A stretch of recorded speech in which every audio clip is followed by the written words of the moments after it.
welcome back to my channel. In today's live video, I'm going to show you guys a garden tour. I usually show these little tours on Instagram, but I am going to show you guys today on YouTube so that I can give you kind of a more complete tour. And also my husband is going to be joining me, and he's the gardener in the family, and he's going to be really kind of showing you guys what we've got growing because he's the one who does really all the work. So I'm going to go ahead and turn the camera around and show you guys our garden. All right, here we go. So this is my husband, Ruben. Hello. And he's going to kind of walk us through what we've got going on this year in our garden. So we'll start over here in this corner. So back here I have two blueberry bushes that we planted, and we're probably not going to get any blueberries this year, but they're settling in well, and hopefully to get them in the near next year. Also, we've had some garlic that had started to grow in our pantry, so I planted them here. I know it's in the middle of summer and usually not supposed to grow them in the summer, grow them in the fall, but we thought we just, instead of just wasting them, we just put them back here and see what happens. And we're going to go on to this first raised bed here. All these raised beds that I have here, I started all from seed. As the first two you'll see here are pretty big now. I started those inside, and then the next two I started just direct sow them into the garden. So right here we have three types of cucumbers. We have white pine. We have two rows of white pine, and some pickling cucumbers, and some poinsettia cucumbers, I think, are the last ones that we've got in there in the first row. Also, I did some companion gardening to try to help the pests not be so prevalent in our garden this year. So I have some cilantro in there, and some chives, and some bunching onions somewhere in there. I think they're over here. You can see they're not that pretty small right now. Yeah. So these are just gonna, they're there. I don't, not to, basically not to eat, but more to try to have the pests not come in, do anything to our garden, because we try to do, well, I try to do everything organic, so I'm not putting any pesticides in the garden or anything like that. So I do have a spray of neem oil, and that's helped the pests as well, but usually I just leave them alone. And my husband did all this. So we've got, he basically designed our whole garden. So we've got rocks, as you guys can see. And then he did the bricks this year around the rocks. And he did this whole trellis setup this year. We did something different last year with wood and everything, but with wood being so expensive this year, and just not wanting to spend the money on all that, he ended up doing what we've got going on right now, and it's really working out. Yeah, it was still expensive and a lot of work to set all these things up. And like last year, like my wife said, we had did some pressure treated wood, but on the top I had the trellis with some untreated wood, and it started to rot. So instead of replacing that with the more expensive stuff, I thought I'd try this as more permanent, and we'll see how it goes. So in this one we have some more cucumbers as well. We got some straight 8 muncher and some tender green. And in the front row here you'll see we have some tomatillo, which is our first time for me to grow them. It's pretty big plant here. This raised bed is a little different than the other ones. The other ones are more like I did like square foot gardening, which only holds like 16 plants, but here I just let everything go, and wanted to see how it handles just growing in like this wild bunch here. So we'll see how it goes. Probably not gonna do it again like this next year, but we'll see how this year happens to play out here. Yeah, the tomatillos are really taking off. They've got super thick stalks and things are just going crazy in this garden bed. Yeah, I did some companion gardening in this one as well. I had some onions and some thyme, but because of this, I guess the foliage is so dense, the stuff on the bottom is not getting any light, so they're probably dying on the bottom. But I don't feel like pruning anything out right now. I'm just gonna let it go for now. And in the front here in these pots here, I got some marigolds, and in a couple of pots next to them, I got some strawberry that I transplanted. We had a strawberry patch in the back over here. I'll show you. And they weren't growing so well. They were basically being eaten by bugs and other Bunnies pests. and a toad and yeah, tons of bugs and birds and ah. So I basically salvaged what I could and we transplanted them. And then what I did is in the first row right here, I planted 2 different types of pumpkins. So we're going to hopefully get some pumpkins here where you see it's wet right here. And we'll just see if we can grow it in this small thing. I know they need a lot of space, but we don't have a lot of space to put them. So we'll see what we can do with this little area here. And next year, we don't know what we're going to do, but for now, we're just going to have a little pumpkin patch here.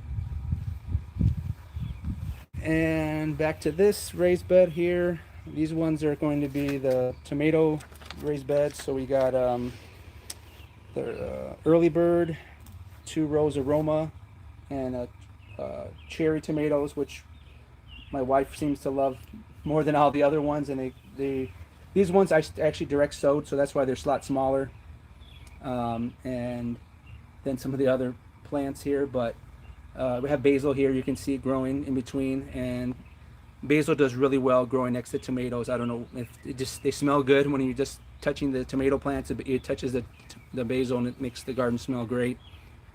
And here in the planters, we got some more marigolds. And next to that, these ones, these ones, they were transplants, so that's why they're a lot bigger. These are Rutgers and 2 rows of San Marzano tomatoes and some Sweetie tomatoes. And as you can see, if you come down here, we got our first little couple of tomato coming out right here. I haven't seen that. So looking forward to getting some tomatoes, because nothing's beats having your tomatoes from your garden. They taste a lot better than the ones at the store. And on this side, we got some more of our transplants of our strawberries. And the one behind it looks like grass, but it's actually lavender. And here's some more marigolds. So what I did last year, I bought some marigolds, and my first time buying them, just kept the seeds, and now I'll have them next year. When the plant's finished, I'll take the seeds and do them all over again. So it's a good way to save money. Just save your seed for next year. Here's some more strawberries. We'll see how they go next year. Yeah, because when I transplanted them, they got a little transplant shock, so they were not doing so well. So we'll see how they pan out. And here's a little transplant of a tomato. I'm not expecting much out of this one. I was thinning out some of the plants over there, and I decided to put this one here, and it's pretty small, but we'll see how it comes out. And here so far is our little disappointing part of our garden is this is our new raised bed for the year, for this year. So we have basically some peppers, sweet peppers, ancho chili peppers, jalapenos, and looks like we got some cilantro in here. They're not taking off at all, and so I ordered some fish fertilizer that I'm gonna give these guys a boost of nitrogen, which will hopefully help them to get back on track. And then we'll see how they pan out. We had one of these jalapenos from the plant in the back already today. I cut it out. It wasn't hot at all, but we'll see how the rest of them come out. They're still pretty small for already this time of year, so hopefully they'll come out once I give them fish fertilizer. Some more strawberries. And then the little thing in the back. This, I think, is some more hot peppers. I don't have it marked down in anything. I just think I threw extra seed in here, and because this soil here is pretty bad, so I just put something in and see how it comes out. Something's coming out, but I'm not sure exactly what it is. I didn't write it down, but we'll see as it grows. You can tell. And we had this inside, but we decided to bring it outside. Some lettuce, and we have some basil growing. We love basil, of course. We're growing like 3 different types of basil, and so this is outside we have now. We're not bringing it back in. Onto our little mini orchard here. So we got, I don't remember the name of these types of pears. Like Anjou or something like that, pears. So we were inspecting this year. This is one of our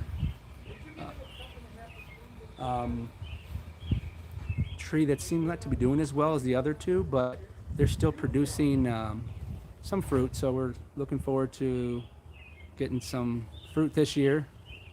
And right next to it on here on the floor, I have my nemesis. It's our mint. So my mom gave me a couple years ago a mint plant, and I took it home and planted it where I had the strawberries, and ever since then I've been trying to get rid of it. So it seems to I never can kill the initial plant. So a word to the wise, if those people that don't already know, don't put certain things in your garden that you don't want to take over. And mint is one of those. So nothing's wrong with mint. We like mint, but not all over the garden. Yeah. And crazy. here's another pear. So these ones are a lot bigger than the other ones, if you can see. This one's the size of my hand here. So these ones are this tree is doing a lot better than the other one over here. Yeah, we got this tree from Walmart, I think, right? Yeah. Walmart. And then that was just a cheap $15 tree, but I mean, it's doing pretty well. It's producing fruit already, the 2nd year. And then we got this one from a nursery, and it's doing really well, but obviously it was a lot more expensive, and but it's doing well. Like I said, we weren't expecting it to produce all the fruit that it is, and it looks like we're gonna get some fresh pears. So far, it looks like there's 5. Year. So on this one, so hopefully we'll get one for each one of our kids here. Yeah. And here's our twisted apple tree. This is Honeycrisp and Macintosh, and we have no apples. But I think that's due to last year. It had been attacked pretty severely by the Japanese beetle, and no matter what I did with it, they just went to town on it. And so it came back this year, surprisingly, with a lot of new growth. And they've already been out here already, but we've been trying to get ahead of that this year. But it's growing, but there was no blossoms this year, so we'll wait till next year again. And our final stop is the turtle. So the turtle is going to be kind of like our herb little miniature garden here. So all we see now that are growing is the onions, and we have some oregano, and I'm not sure if we have anything else. Thyme? Yeah, I put like 5 or 6 different things, but this is one of our older gardens, and I amended the soil a little bit, so the soil was not really that good to begin with, so I'm thinking it didn't take, and we'll have to wait and see. I think the right here, one spig of thyme there growing. But one thing about these things, once they take, and they just won't stop after that, because that's what happened earlier when we had I let our oregano in our other garden just take over during the, once everything else died off, and then when the spring came out, it was filling the whole garden, so I had to just take it all out because I wouldn't be able to grow anything else. But those come out, those are perennial, so they come back every year. So just leave it as that. Neighbor's dog is making noise. All right, and here's the big picture look. So I got one more thing to show you on this. Okay. Just still go to one of these cucumber things. So if you're wondering what is the purpose of these trellises, so I think it's called like a drop trellis. So what you're supposed to do in theory is when the plant gets too big, right, you're supposed to take it off here. I'll just show you, and then you're supposed to drop it so it can you can extend it. You can go down the line.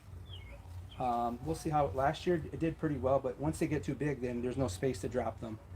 Because we'd rather grow vertically, because if not, we won't have space. They'll just lay on, be laying everywhere. So it worked for us last year, especially in the tomatoes. It really worked good. These cucumbers are they grow so so many different directions, harder to prune compared to the tomatoes. So we'll see how they go. Last year we had a lot taller trellis. I think it was like 6 feet tall, and this one's like, I don't know, 5'5" or whatever. So it's not as tall as the other one, but that's the theory of this, growing vertically, and it's worked for me in the past. So we'll see how it goes this year. Yep. All right, guys, so that is our little backyard garden update. Thank you to my husband, because like I said, he is the gardener in the family, and yeah, I'm just the one that's out here like picking stuff when things are ready. But anyway, I hope you guys have a great 4th of July holiday, and I'll see you guys in the next video. Bye-bye.